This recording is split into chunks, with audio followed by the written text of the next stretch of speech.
ನಮಸ್ಕಾರ, ಸಂಪೂರ್ಣ ನ್ಯೂಸ್ಗೆ ಸ್ವಾಗತ. ನಾನು ಭಾಗ್ಯ. ಇದೀಗ ಈ ಕ್ಷಣದ ಹೆಡ್ಲೈನ್ಸ್.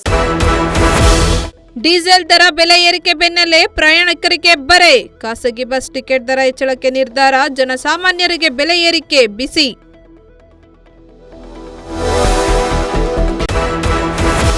ಅಬುಧಾಬಿ ತಲುಪಿದ ನರೇಂದ್ರ ಮೋದಿ. 5 ದಿನ ವಿಶೇಷ ಪ್ರವಾಸದಲ್ಲಿದ್ದ ಪ್ರಧಾನಿ. ವ್ಯಾಪಾರ, ಇಂಧನ ಸಹಕಾರ ಬಗ್ಗೆ ಮಾತುಕತೆ.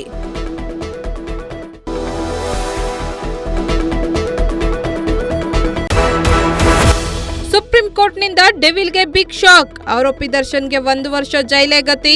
ಇನ್ನು 1 ವರ್ಷ ದರ್ಶನ್ಗಿಲ್ಲ ಬೇಲ್.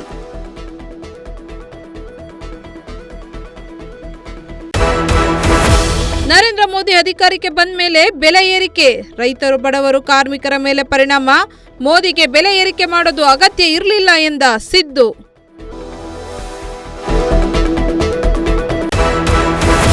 ಡೀಸೆಲ್, ಪೆಟ್ರೋಲ್ ದರ ಏರಿಕೆ ವಿಚಾರ.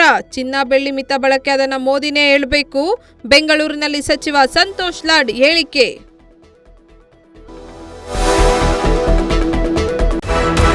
ಇದಾಗಿತ್ತು ಈ ಕ್ಷಣದ ಹೆಡ್ಲೈನ್ಸ್. ನಿರಂತರ ಸುದ್ದಿಗಾಗಿ ನೋಡ್ತಾ ಇರಿ ಸಂಪೂರ್ಣ ನ್ಯೂಸ್. ಇದು ನೊಂದವರ ಧ್ವನಿ.